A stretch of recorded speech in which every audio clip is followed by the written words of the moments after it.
Dear students, today we will do the lesson number 9, योग और उसके अंग। योग का अर्थ है जुड़ना या जोड़ना, ध्यान करके आत्मा और परमात्मा की जोड़ की विधि योग है।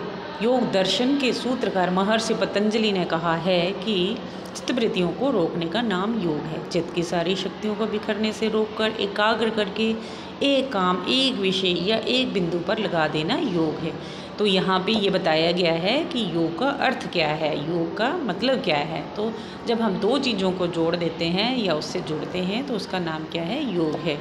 जब हम ध्यान करके हमारी आत्मा जो है पूरा ध्यान लगाती है भगवान का और भगवान से जुड़ने का प्रयत्न करती है तो क्या है, जहाँ पे आत्मा और परमात्मा का मिलन हो रहा है वहाँ उसको योग कहते हैं। और योग की शुरुआत कहाँ से हुई है, पतंजलि से। तो पतंजलि के अनुसार क्या है कि चित्त वृत्तियों को, जो हमारा मन है, चित्त मीन मन को एकाग्र करके जब हम एक ही बिंदु पर फोकस करते हैं या एक ही जगह जो है ध्यान लगाते हैं तो उसको क्या कहते हैं, योग। तो सेकेंड पैराग्राफ है, मन चंचल है, भटकता है, बहता है, बहकता है, उड़ता है, बिखरता है। इसकी लहरों को रोकना वायु के वेग को रोकने के समान कठिन है। चक्षु आदि इंद्रियों के माध्यम से चित्त संसारिक पदार्थों में भटकता रहता है। साधक इन वृत्तियों को संसारिक विषयों से हटाकर परमात्मा की ओर लगाने का प्रयत्न करता है। बाहर के विषयों से चित्त वृत्तियों को रोके रहना और फिर उन्हें आत्मचिंतन में लगाना, ये सारी प्रक्रिया योग है। यह प्रक्रिया बड़ी कठिन है, अतः उसे पूर्णता तक ले जाने के लिए 8 सोपान हैं, मतलब पौड़ियाँ हैं। ठीक है, सोपान मीन सीढ़ियाँ हैं। इन 8 सोपानों को ही योग साधना के 8 अंग कहा जाता है। ये 8 अंग निम्नलिखित हैं।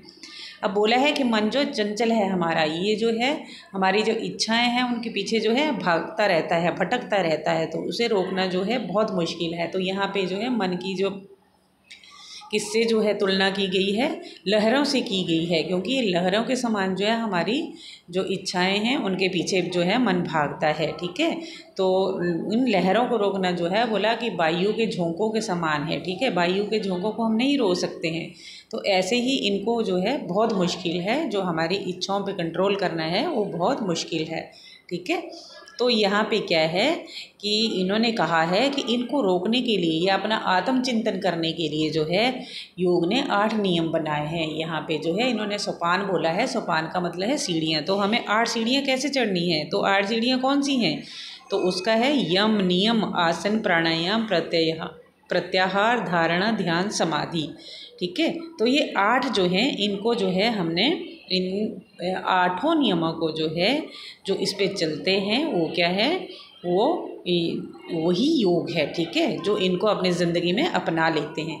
तो यम ये 5 हैं। 5 कौन कौन से हैं, अहिंसा, सत्य, असत्य, ब्रह्मचर्य और अपरिग्रही। ठीक है, तो ये क्या है, ये 5 यम हैं। ठीक है, तो अब क्या है, अहिंसा क्या है, सेकंड इसका सोपान है या सीढ़ी है वो है अहिंसा। किसी प्राणी को मन वचन अभी ये जो है यम जो है आपको जो है अहिंसा, सत्य, असत्य, ब्रह्मचर्य, अपरिग्रही, ये इसका मतलब क्या है। ठीक है, अहिंसा जो है किसी प्राणी को मन वचन कर्म से दुख ना देना। ठीक है, किसी को दुखी ना करना जो है अहिंसा है। और सदा सच्चाई के मार्ग को अपनाना जो है वो क्या है, और सच बोलना जो है वही सत्य है। ठीक है, चोरी ना करना, जो अपना नहीं है, जो अपने परिश्रम का कमाया नहीं है, और दूसरों से लेने का प्रयत्न ना करना, जो दूसरों का है उसे ही नहीं रखना। ठीक है, तो मीन्स क्या है यहाँ पे, असत्य क्या है, झूठ क्या है। ठीक है, जो झूठ बोलना है किसी से, मतलब कि अपना जो परिश्रम से कमाया गया धन दौलत है वही अपना होता है। हम जो दूसरों से ले लेते हैं या दूसरों से प्रयत्न करते हैं लेने का, वो क्या है, सब झूठ है। ठीक है, दिखावा है सब। तो ब्रह्मचर्य क्या है यहाँ पे, तो ब्रह्म अर्थात परमात्मा में ध्यान रखना। जहाँ परमात्मा में पूरा जो है हम ध्यान रखते हैं वह ब्रह्मचर्य होता है। और अपनी इंद्रियों को, इच्छाओं को जो है वश में रखते हैं, चाहे वो क्या है, शारीरिक है, मानसिक है या बौद्धिक शक्ति को बढ़ाना है। ठीक है, और अपरिग्रही का मतलब यहाँ पे क्या आ गया, आवश्यकता से अधिक जमा ना करना। जितनी हमें ज़रूरत है हमें उतना ही धन दौलत जो है अपने पास रखनी चाहिए। जब हमें जिसकी ज़रूरत नहीं है वो हमें अपने पास नहीं रखना चाहिए। व्यर्थ का बोझ जो है हमें नहीं उठाना चाहिए। ठीक है, अब now the second one is नियम। तो ये क्या है, ये भी 5 हैं। 5 कौन कौन से हैं, शौच, संतोष, तप, स्वाध्याय, ईश्वर और प्रणिधान। ठीक है, तो ये कितने हो गए? ये भी 6 तरह के हो गए नियम भी। तो शौच का मतलब है बाहर और भीतर से अपने आप को जो स्वच्छ करना। जब हम सुबह उठते हैं, अपने रूटीन वर्क करते हैं, मीन्स वो शौच है। ठीक है, तो सेकंड है संतोष। संतोष भी हर समय या हर दिशा में जो हम परिश्रम कर रहे हैं या कोई भी कार्य कर रहे हैं और उससे जो हमें मिल रहा है, फल मिल रहा है, वो उससे हमें जो है खुश रहना चाहिए। तो वो क्या बोलेंगे? जो खुशी हमें मिलती है उसको हम संतोष बोलेंगे। नाउ द नेक्स्ट इज तप। सुख दुख, सर्दी गर्मी, हानि लाभ आदि द्वंद्वों को एक समान होकर जो है सहन करना, तो वही तप है। जब हम जो है सर्दी में बड़े ना ठिठुरें, उसको सहन करें, या गर्मी में बहुत ना हमें शोर मचाएं कि बहुत गर्मी लग रही है, बहुत गर्मी लग रही है। इट मीन जो है अगर हम उसको भी सहन कर रहे हैं तो उसको क्या है, या बड़े हानि लाभ के जो है इन चीज़ों में ना फंसकर जो है इंसान को अगर एक समान रहता है तो वही हमारी ज़िंदगी का सबसे बड़ा सुख और तप है। ठीक है, तो स्वाध्याय क्या है नाउ? अब ग्रंथों को पढ़ना या उनका या अपना आप का जो है ग्रंथों को पढ़ने के बाद अपने आप का जो है आत्मनिरीक्षण करना जो है वही स्वाध्याय है। अब ईश्वर प्रणिधान क्या है? अब प्रणिधान का मतलब है ईश्वर का ध्यान करना। ठीक है, सभी कार्यों में जो है हम जो है ईश्वर को साक्षी मान के जो है सारे कार्य कर रहे हैं या ईश्वर की ही छाया में रहना चाह रही हैं, तो वही क्या है, उसको क्या बोलेंगे हम? प्रणिधान। ठीक है, ईश्वर प्रणिधान। Now third one is the आसना।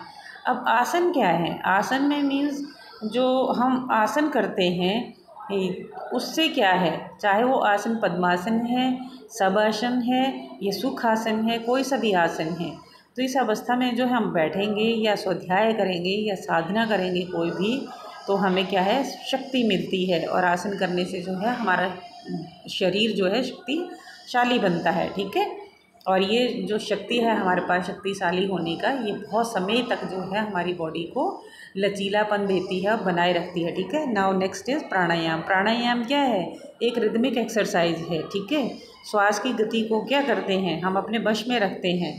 तो वहाँ पे जो है इन्होंने बोला है रेचक को रेचक बोलते हैं। जब हम सांस छोड़ते हैं तो उसको बोलेंगे रेचक। एंड पूरक क्या हो गया? सांस भरना हो गया, सांस जब हम लेते हैं। ठीक है, और जब सांस को रोकते हैं तो उस प्रवृत्ति को हम बोलते हैं कुंभक।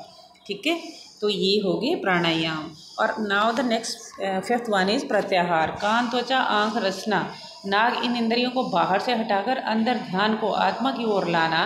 जैसे कि कछुआ अपने अंगों को जो है अपने खोल में समेट लेता है, ऐसे ही इन इंद्रियों को शक्ति का संचय करना है। जब हम किसी चीज़ के ऊपर जो है पूर्णतः कंट्रोल कर लेते हैं, अपनी इंद्रियों को अपने वश में कर लेते हैं, उसको क्या बोलेंगे? प्रत्याहार बोलते हैं। ठीक है, तो नाउ नेक्स्ट इज धारणा। शरीर के किसी एक स्थान को मन को केंद्रित करना धारणा है। इससे चित्त एकाग्र होकर स्मरण और चिंतन शक्ति को बढ़ती है। जब हम किसी एक ही पॉइंट पे जो है मन बना लेते हैं कि हमने यही फोकस करना है, या एकाग्र होकर जो है किसी चीज़ को याद करते हैं, तो शक्ति जो है हमारी बढ़ती है उससे। ठीक है, उसको क्या बोलेंगे? धारणा।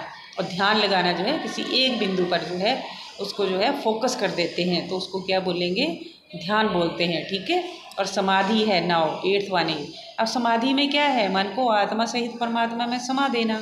केवल परमात्मा ही ऐसी अनुभूति होना समाधि की अवस्था है। ठीक है, तो परमात्मा की जब हमें अनुभूति होती है, मीन्स हमें जब एहसास होता है उस चीज़ का, तो उसको क्या बोलते हैं? समाधि बोलते हैं। ठीक है, तो इस तरह से जो है ये 8 साधन हैं, और इससे क्या होता है? शरीर, मन, बुद्धि और आत्मा की शक्ति बढ़ती है और हमें काम करने में मन लगता है। ठीक है, चंचल हो जाता है हमारा मन, तो यही योग का फल है। ठीक है, तो बेटा ये जो है आपका लेसन नंबर 9 था, और I will send you the question lesson number 8 and lesson number 9 after means next time. Okay, thank you so much.